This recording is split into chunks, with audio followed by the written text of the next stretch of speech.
I'm your host, Big True That. This is Late Bloomer Podcast. Going straight in with it, man. My boy Turk, BG.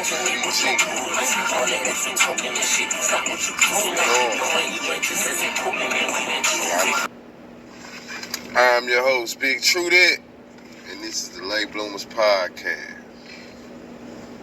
Going straight in with it, man. Hot boy Turk, BG. What we doing? A lot of friction in the Cash Money household. You know, for the last month or so, Lil Turk and BG been going at it back and forth over, been sending little subliminals. BG been a little more direct, you know what I'm saying, about the situation. And, you know, a lot of fans were looking forward to a Hot Boy reunion. You know, a lot of people grew up on Cash Money. And, you know, with BG coming home, a lot of people was expecting a Hot Boy reunion. You know what I'm saying? And to and that's not what's going on. You know what I'm saying? It's a lot more friction and turmoil than the world actually knew. And if you want to know what I'm saying, find out a little more about what's the internal beef or issues with Cash Money, just go look at Terrence Gangsta Williams. That's a Birdman brother. He has a podcast, and he's spot on with it. But basically, man, my take on it, what I see from what's really went on with Lil Turk and BG is really, man, penitentiary rules in effect. You know what I'm saying? That's just really what happened. That's where the wires got crossed. That's where the issue lies at. And that's where, you know, that's where it stemmed from, like on some real shit. You got one issue, could be or could not be. They said Lil Turk was making money off BG name while he was in prison. He had the free BG shirts, and he wasn't making. He was making money off of them. Lil Turk said he wasn't. He said he was spending money out of his own pocket. Okay, cool. Second issue, Lil Turk said BG wanted him to get in contact with a CO and move the pack. So instead of telling BG now, he just fell back and stopped picking up the phone. You know what I'm saying? So here it is. If I'm in the box, you supposed to be my brother. You know what I'm saying? Nigga be in their feelings when they be in prison. Nigga be, you know what I'm saying? When a man conjure up a theory, especially when you're not really keeping it real with him and letting him know what's going on, and you just fall back and feel like, man, nigga supposed to know better not to ask me that. Nah, shit. I'm a penitentiary nigga right now. I'm in this motherfucker. I feel like you a street nigga. You know what's going on. You my brother. Woo. Okay. Wham. So when it don't go like that and you don't explain the situation to me at all, you just fall back, I'm going to feel some type of way about this shit. Okay. Fast forward. I get out of prison. This BG. I get out of prison. You pushing the Hot Boy reunion. But really, don't nobody in Cash Money really fuck with you no more. See, Lil Turk don't understand that he is on the outside looking in. He'll go on certain interviews and be like, well, I haven't spoken with Birdman in 3-4 years, and you know what I'm saying? And it's evident, if you're really paying attention, like I know a lot of people don't really pay attention to Lil Turk, but if you pay attention or you see Lil Turk, you can tell he very coming. He's not, in his mind, he popping. He say viral. Like, you have the Hot Boy Turk name, but in the entertainment space, bro, you're not one of those guys. You're not a viral guy. Ain't nobody really checking for your music. And I just feel like all of the talking, you know what I'm saying, whether it was for clout or you wanted to go to social media with it, and whatever it was, you were supposed to handle that shit off camera, behind camera, calling the person on the phone. Courtesy of the mob. Check this out. A couple years ago, my partner Star, he was having a mixtape release party. I can't really think of bruh name, but he Rick Ross DJ here in Memphis. DJ Q Memphis, it's something like that. Just so happened Lil Turk was here. Now my first time seeing Lil Turk, being around Lil Turk, Lil Turk used to rap with this nigga named Don Trip, who from Memphis. And me and Don Trip had some little issues with each other, high school rap shit, but I ended up seeing Lil Turk at White Station High School when he was fucking with the Big Gum dude. I think it's supposed to be like his little CEO or it's some street shit. But anyway, so me and him was sitting in the bleachers freestyling with each other, just kicking shit, cool. So there's another incident. So okay, here it is. We at this mixtape release party, and you know, I'm talking to Turk. I'm just picking the brain. We're gonna see what he on. Now, Lil Wayne is creatively my favorite musician. Don't be afraid. You know what I'm saying? Not my favorite person, but creatively, he's my favorite musician. BG is my favorite hot boy. Just like I like the realism in him.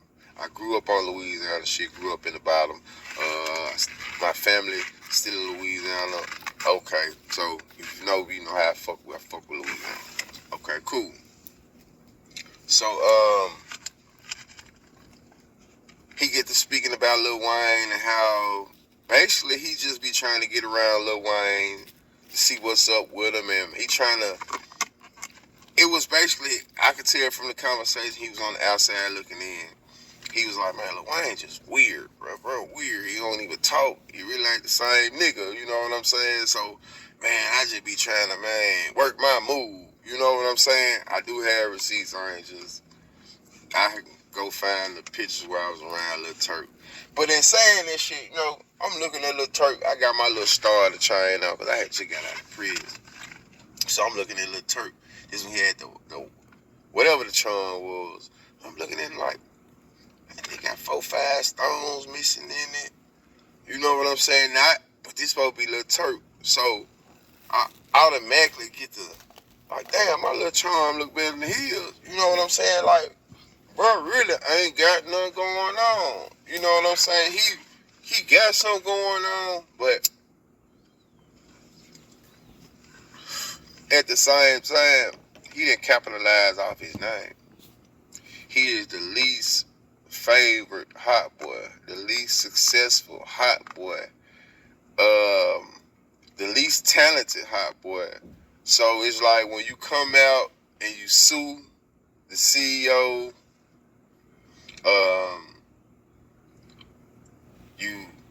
one of the relationship with the main artist, the biggest artist on the label, or one of the biggest besides Drake and Nicki, but Lil Wayne, the cornerstone, you have issues with him. BG, the cornerstone, like this shit kicked off with BG, and you have issues with him. But you get on social media and portray to the world like you really don't know what's going on. It's like, it kind of looks a little lame. You know what I'm saying? Like, so it's like, bro, you should never went to social media. Then you say tell the truth, I hate which like. You say social media like to paint their own narrative. No, social media only draw a narrative from the shit you put out. So if you put out enough of the same type of content, which is several issues where you whining about this, whining about that, bro, you should have never went to social media with the situation. You should have never went to social media with a real life situation. Even you going to social media and pinpointing, oh, BG, I got at him in the DM. You said you was gonna get his teeth fixed. You brought up BG responding to somebody else's message in the DM, so you know he read the DM. He just didn't choose to respond to you. That right there, like, little incidents like this should let you know, bro, you were out the car. For some reason, niggas ain't fucking with you. You heard me? So what you should have done was figured out a way to get around a nigga in real lifetime. instead of jumping on the internet. You too old for that shit. And then once it really get to the meat of it, it's like, bro, you really don't have the juice that you think you have. So my advice would be, tell the truth, I hate it. Man, just capitalize off your own name. If the situation work itself out, then that would be good. Like you said, ain't no hot boy. There is not a hot boy reunion without you. What you really like, you know what I'm saying? It ain't a hot boy reunion without you. So we can't. You a hot boy. Ain't no two in. Ain't no getting around that shit. But just like BG said, you're not as important as Lil Wayne. Tell the truth, I hate it. And by him being there before both of them, you know what I'm saying? It is his truth. So all I'm gonna say is, man, you gotta watch what you say. You gotta be held accountable of what you're saying. Going on these platforms, speaking about people that's supposed to be your brother, and speaking about them in a bad light, or even speaking to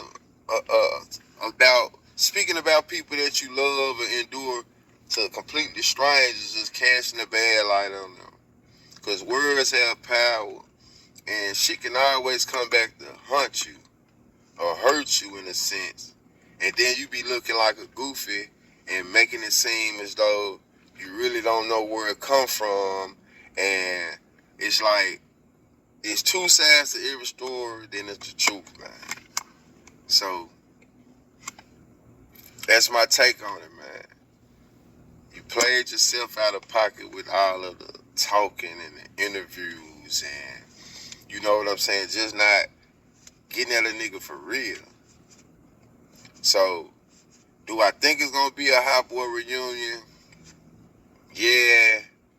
They might let you join it, but it's gonna be very awkward, you know what I'm saying? Once again, I feel like you're kind of delusional on your situation as far as how you're supposed to feel like you're important in your own right.